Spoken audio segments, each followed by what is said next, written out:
Hey, what up? This is Aaron Sands, and this is King Talk. Let's get smarter.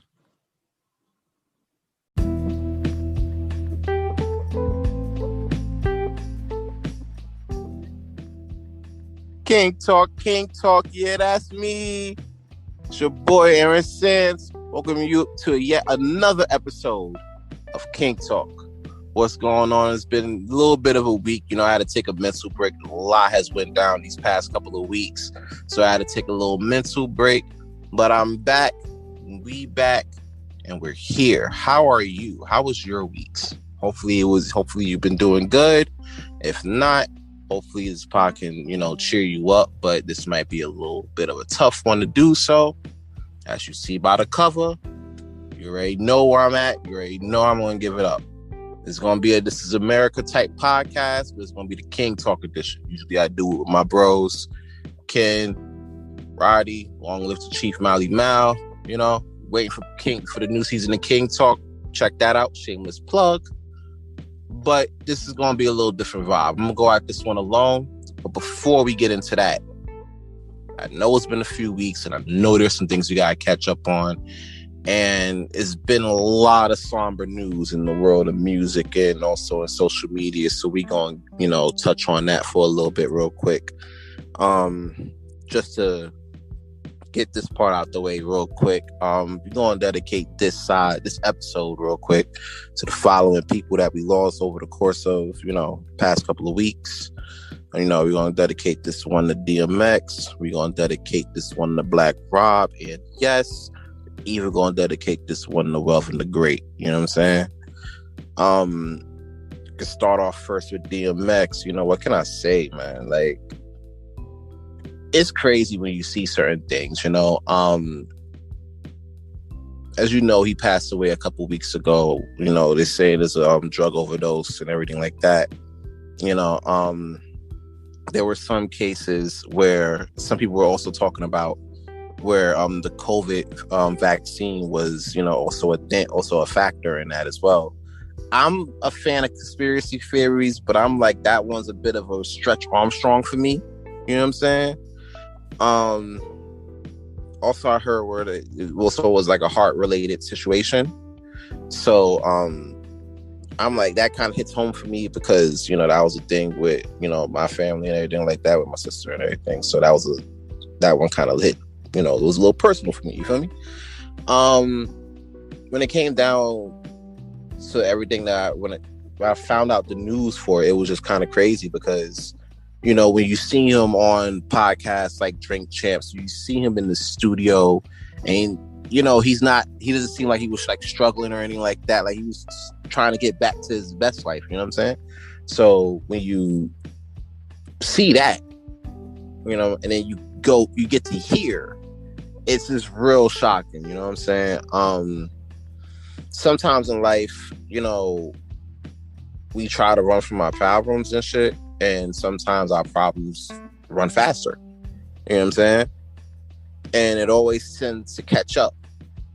In life, we can't just run from our shit. Sometimes the only way out is through. And I feel like that's one thing we can really take from this situation. So yeah, man, this is a tragic loss, man. Every time you hear him on a track, you already know how you're gonna give it up just by the voice alone. That's the craziest thing about it. Yeah, man. And even in movies, like one of my favorite movies, Never Die Alone, he was in. It's wild underrated. It had like a young Michael Ealy in there.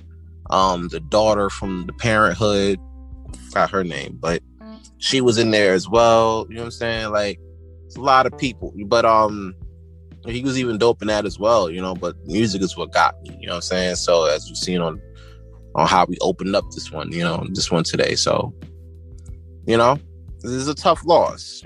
So by the way, found out funeral services are being held. I think it was held today, or actually like right now. It's Friday. So definitely, man. It's a tough loss, but we got his music out here.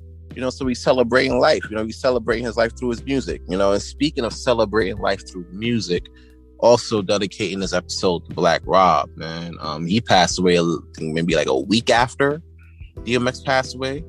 Um, he was on Instagram recently, and he was really looking sickly. You know, there's a couple times I saw him on Instagram, and he was looking real terrible.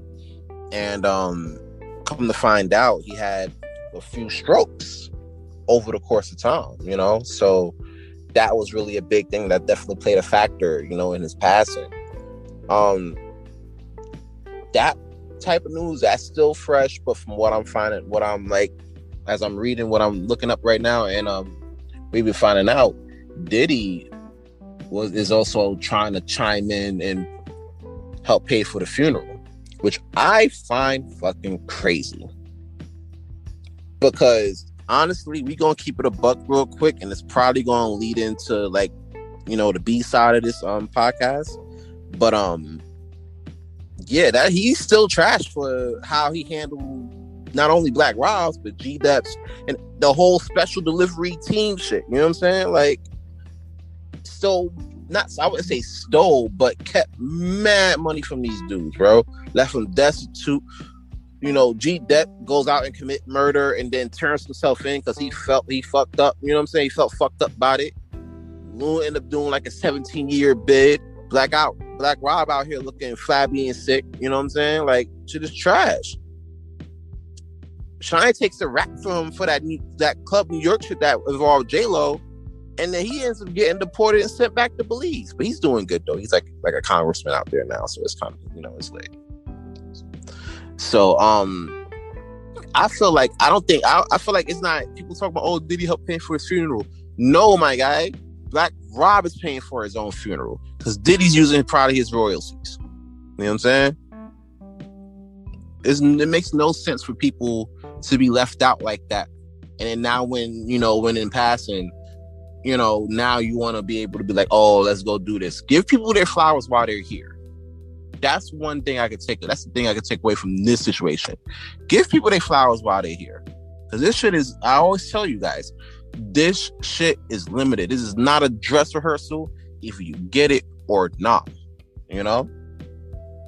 And you don't want to wait until somebody's gone to sit there and be like, yo, I appreciate you. I love you, bro. I'm sorry for what I did to you. You know what I'm saying? I'm sorry for what happened. You know, you don't want to wait till they're in the dirt to do that shit. Do that while they're here. I'm pretty sure it'll make everybody feel better. You know what I'm saying?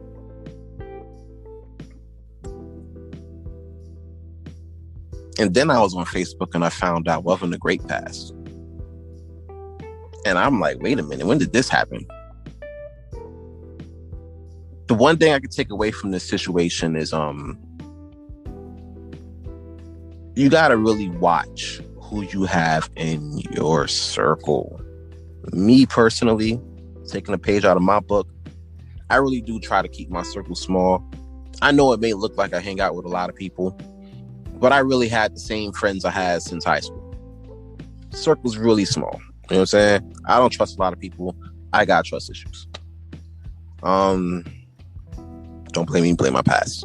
But I say that because, you know, especially when you're like popping, especially when you're out here, you a lot of people like to be around and they try to be like, oh, let me be your manager, oh, let me be your security, and then that, you know, all that other shit. So apparently his manager was fucking up the church's money. You know what I'm saying? Come to find out, Welven was homeless out here in these streets. You know what I'm saying? Up to the time of his death, he was out here in these streets. You know what I'm saying? And I'm like, bro, you was a whole internet sensation for like years, bro. I just got hit with a D's nuts right before this podcast. You know what I'm saying? I didn't even see that shit coming. I was like, oh, still hits. Still hits. Love it. You know what I'm saying? So for you to get in a situation like that and you have people around you who think it's for you and they're not, you know what I'm saying?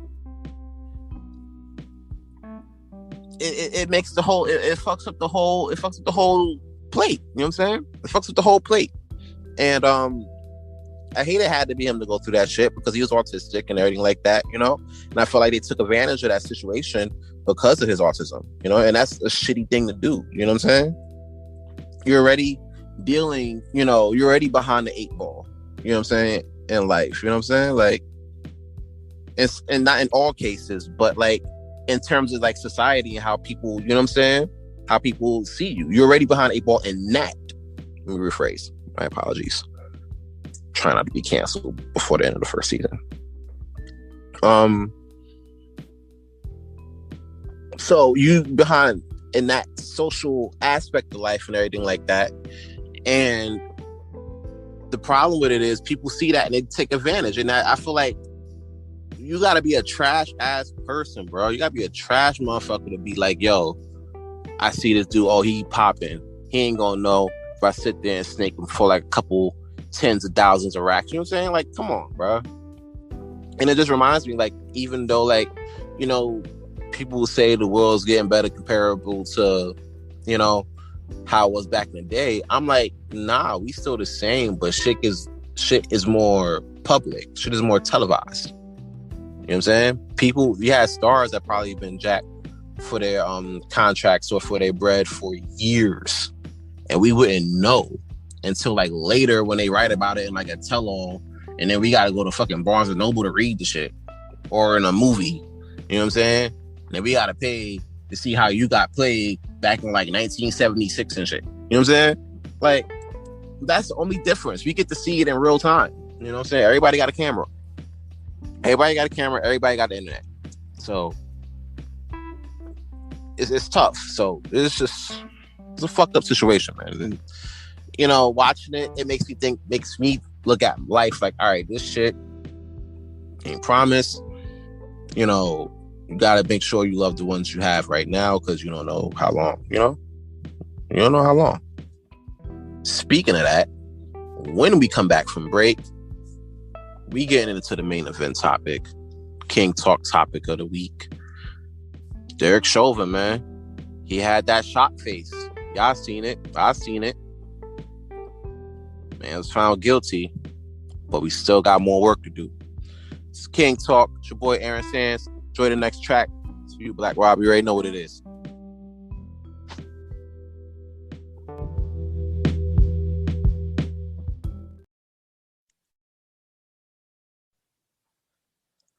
What up, guys? We are back with side B of the King Talk podcast. Your boy Aaron Sands.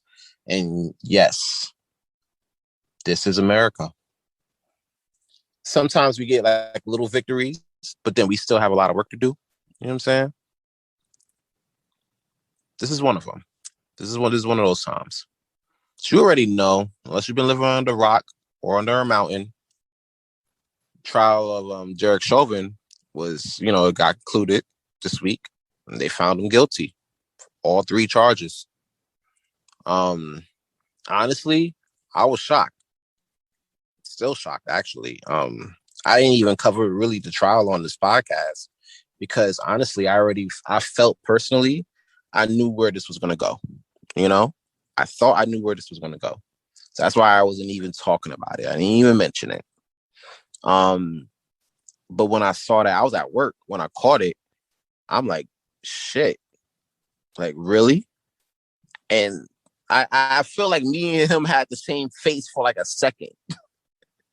Cause I was like, yo, wait a minute, dead ass. I thought they were just gonna let this one just rock. You know what I'm saying? Like, you're gonna get a non-guilty, you get to go home to your family while we still suffer out here in these fucking streets. But it didn't end like that. And that brought me joy. A little bit of joy. Made my day a little bit better, And that lasted for about, I don't know, 6 hours. Because then I'm on the book chilling in my crib.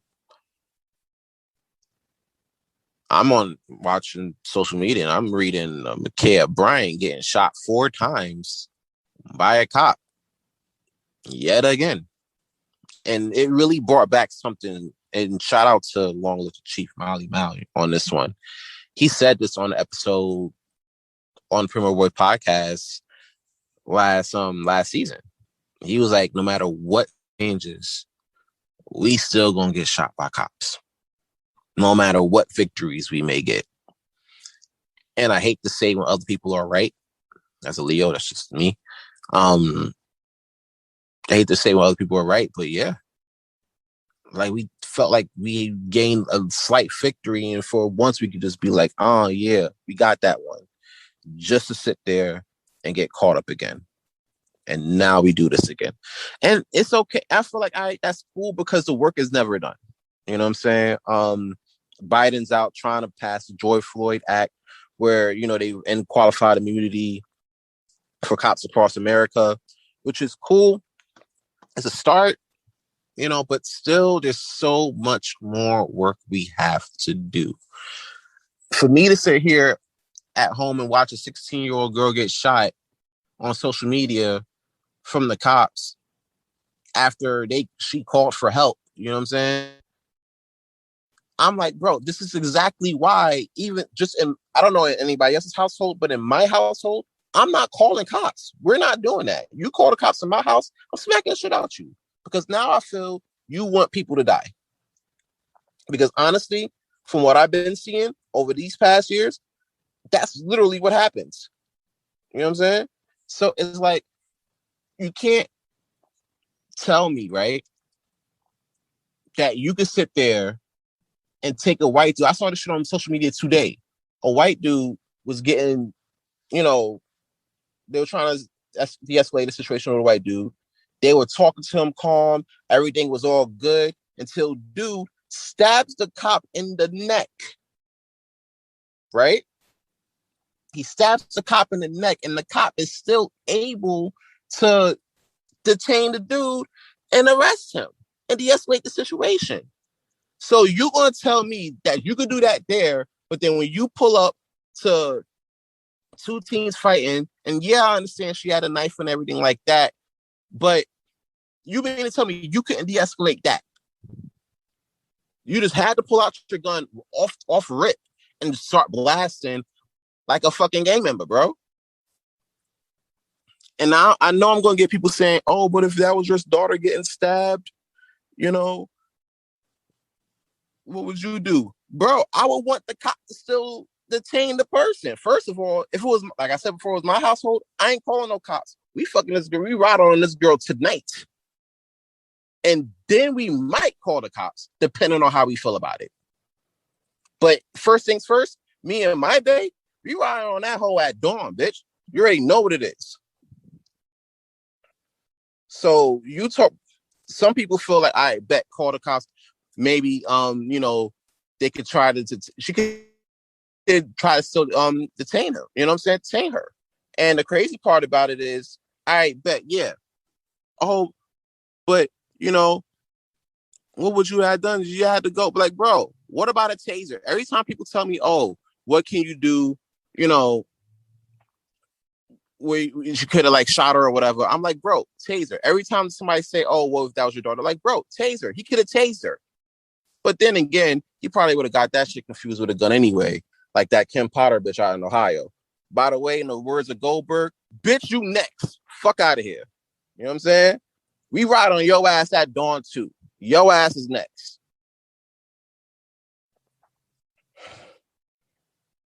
This shit is taxing, y'all. I'm not gonna hold you. This shit is taxing because every single time we get one step closer to just trying to be equal.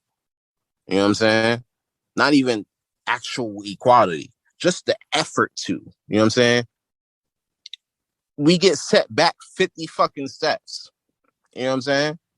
And granted, yes, with the George Floyd situation, getting back to that, yes, this one was different because one, it's been seen worldwide. Two, the fact that, and honestly, this video one time, the shit that fucked with me was the fact that he called for his mom's, bro. His mom's passed away. That shit broke my fucking heart. You know what I'm saying? And I don't understand how, certain people feel when people discuss the verdict on Facebook and everything, people feel a way about him getting found guilty. Nigga, you're the problem. Straight up and down, you're the problem. And you can find me at Aaron Sands Tremere if you want to talk about it. But I'm gonna start off with, nigga, you the problem. Stop being a fucking problem. It's fucking taxing, bro. And it's like, I try to act, I tell people, like, listen, just go and take a deep breath, check in on your family, you know, try to help reach out with certain local organizations and everything like that, you know. But sometimes, like, it, like, you don't want to get desensitized to this shit. But if you don't, you really feel this shit. You really feel it every time, bro. And it's a lot, you know? Especially when you do, like my executive producer Ken says, we're still in a pandemic and then we're still seeing this. So now you're home watching your beautiful people get slain in the street, bro. Like, come on. And you're home not making no fucking money?